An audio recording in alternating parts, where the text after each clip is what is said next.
fato de você fazer medicina ter alguma coisa a ver com esporte? A medicina, eu sempre quis desde criança e eu não sei exatamente por quê. Mas eu sempre quis ser médico e meu pai sabia, por isso que ele me incentivava a estudar. Eu lembro que quando criança, eu só assistia filmes de guerra. Afinal de contas, na minha idade, jovem, era todo filme de Segunda Guerra Mundial. E aquilo me assustava muito. Vou contar uma coisa aqui que pouca gente sabe, eles sabem. Em algum momento, eu não gostava daquela cena de guerra, mas na minha infância o que eu tinha era filme bíblico e filme de guerra. Então eu esperava o final do ano para assistir todos os filmes bíblicos de ação, os filmes de ação eram esses, e no resto do ano eram filmes retratando o nazismo ou a Segunda Guerra Mundial. E eu ficava doloroso com aquela cena de guerra, e meu pai falou, médico não vai para a guerra, filho. Eu tive uma certeza que eu queria ser médico, porque eu não queria ir para a guerra, eu queria fazer algo diferente, ajudar pessoas, porque eu precisava de ajuda e sabia que isso era importante na minha mudança. Mas a guerra não me fazia sentido, porque eu era muito traumatizado, porque realmente só passavam filmes de guerra na minha infância. E aí acho que são essas mensagens que foram ficando. Numa fase da minha vida, quando eu comecei a estudar, eu lembro de tios dizendo, todos trabalhadores físicos, braçais, como você vai deixar um menino forte desse ficar estudando? Vai ser um médico medíocre, somos todos semi-analfabetos, nunca vai ser um grande médico.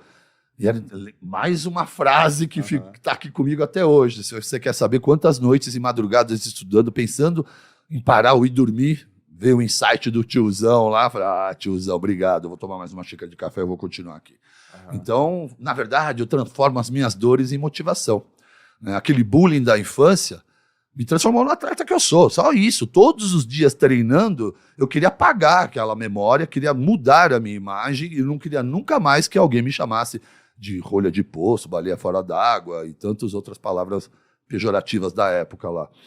E essa mudança e essas conquistas foram me trazendo a confiança de que eu podia ser quem eu quisesse. E a partir daí, com confiança, que é o que eu acho que mais falta hoje na sociedade. Concordo. Porque, não sei por que razão, mas as pessoas perdem isso no decorrer da vida ou é tirado delas. Com a confiança, eu acreditei que eu pudesse ser o médico que eu queria ser e viver a vida que eu sempre quis. Hoje, Joel, todas as minhas conquistas familiares, físicas, de saúde e materiais, nenhuma delas é um acidente de percurso. Então eu olho hoje para a minha vida, olho para dentro do meu apartamento, olho para a minha vista, olho para a minha garagem de carro, eu conquistei absolutamente tudo que eu queria, porque tudo isso que tem aqui eu sempre quis. Então hoje eu vivo uma vida plena, gozando de alegria, e me sentindo no direito e na obrigação de levar informação e impactar o máximo de pessoas. Porque o que mais faltou no meu processo de mudança e ressignificação foi informação. Não existia informação. A informação sempre foi escassa. Nutrição, esportes.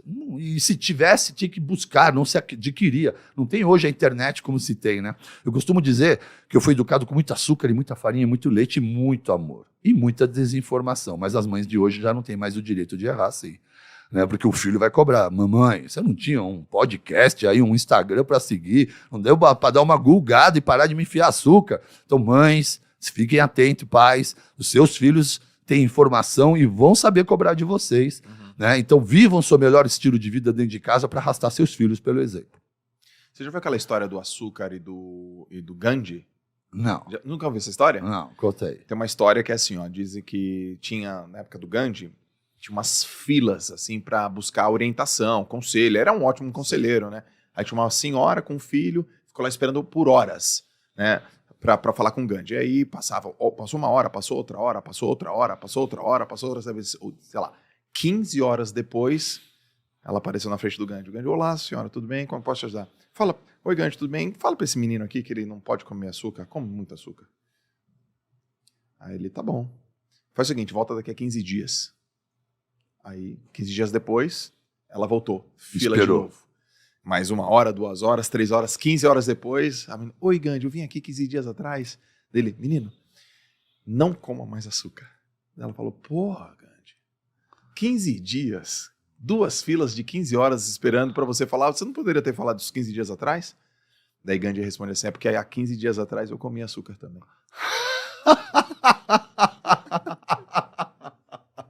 Mas, ó, podemos esquecer de pedir o like pra galera, pedir pra comentar. E também tem a turnê da senha, né? Hoje a gente vai falar um pouquinho da turnê da senha. Isso mesmo, ó, galera. Então, se você tá aqui no canal e ainda não é inscrito, no canal, então se inscreve no canal, comenta, curte, compartilha, porque eu tô aqui falando com o grande Baracá.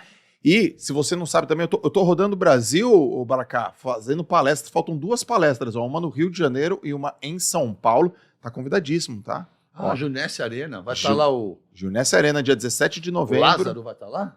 O Lázaro, grande Lázaro. gente... Lázaro tem que vir aqui, hein, Lázaro? Lázaro é um cara incrível. É incrível, né? Também aqui, ó. Ele gosta, ele se cuida, é um cara bacana.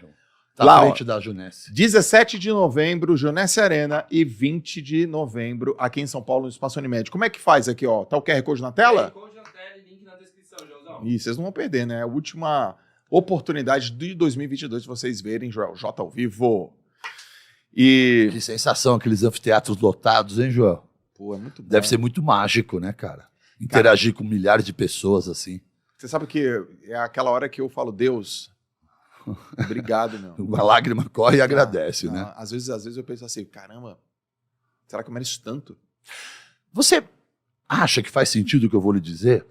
A vida toda, você sendo atleta e querendo ser atleta, se preparando, sendo um professor, sendo um educador, você imaginou, ou faz sentido entender que tudo isso nada mais foi um preparo para você ser o que você é hoje? Putz, cara, hoje eu tenho essa clareza. Né? Porque quando você era atleta, estava sofrendo como atleta. Depois, como professor, sofreu como professor. Aí, às vezes, a gente não enxerga o que não está acontecendo, mas não tem noção por causa da visão míope, sem a visão macro, que tudo isso é a escada para poder hoje ser esse cara que lidera, que motiva, com a disciplina de um atleta, com a sabedoria de um professor, misturando tudo isso para poder levar informação e impactar a vida de pessoas. Hoje eu tenho essa clareza, eu não tinha, não.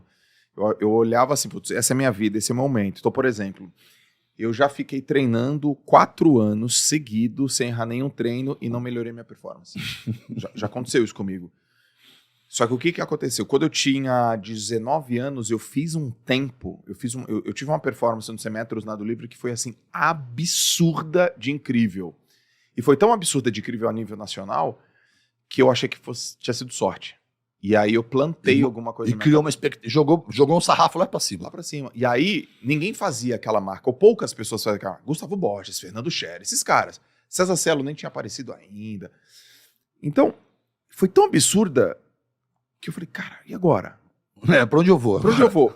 E aí passou um ano, eu nem repeti aquela marca. E aí veio uma pressão, né? Chegaram uns 4 caras. Aí foi mais um ano, eu não repeti aquela marca, chegou mais uns 12 caras. Todo mundo emparelhando já. Eu falava, cara, é só repetir, Joel, é só repetir, cara, é só repetir. Tu já fez, velho, tu já fez. Quando eu voltei a repetir a marca, melhorei um pouco, já tinha uns 20 caras fazendo. Só que o que aconteceu nesse meio do caminho? Eu não desisti da natação. Eu fiquei lá. Eu melhorei aquela marca várias outras vezes. Então, esse aprendizado, esse gap, me ensina hoje, Baracá. Esse lastro que segurou. Esse lastro, cara. Muitas vezes chorando mesmo assim, cara, eu não tô acreditando, cara. Eu não sei mais o que Chegou fazer. Chegou a duvidar. Cara, eu desaprendi a nadar. O que aconteceu comigo? Dei sorte, eu não sou capaz. Eu não sou capaz. O que aconteceu? Aquilo foi um evento esporádico. O que é Deus? Você não gosta mais de mim? E eu não sem perceber que tudo isso é a mola para poder dar o salto depois. Por exemplo, 20 anos depois, hoje eu lembro daqueles dias, aqueles anos, né? Só que tem uma coisa. Eu passei pelo inferno, mas eu não parei. Né? Tem uma frase do Churchill, né? Se estiver atravessando o inferno, não pare. Só que eu olhava para o lado, Baracá, eu tinha vários companheiros de equipe que também estavam lá. Então, foi um pouco mais fácil, porque eu não estava sozinho. Quando meu técnico falava 100 tiros de 100 metros, são 10 quilômetros nadando, cara. Eu olhava para o lado, 20 caras. Todo mundo batendo lá. Todo mundo Vou fazer o meu também. Eu não estava sozinho. Então, uma coisa que eu digo pra galera, pô, como é que eu posso passar por uma situação muito complicada? Se você tiver pessoas que estão no mesmo processo que você, vai ser um pouco mais fácil. Porque quando você começa a baixar, ela te levanta. E rola uma mágica, assim. É bonito.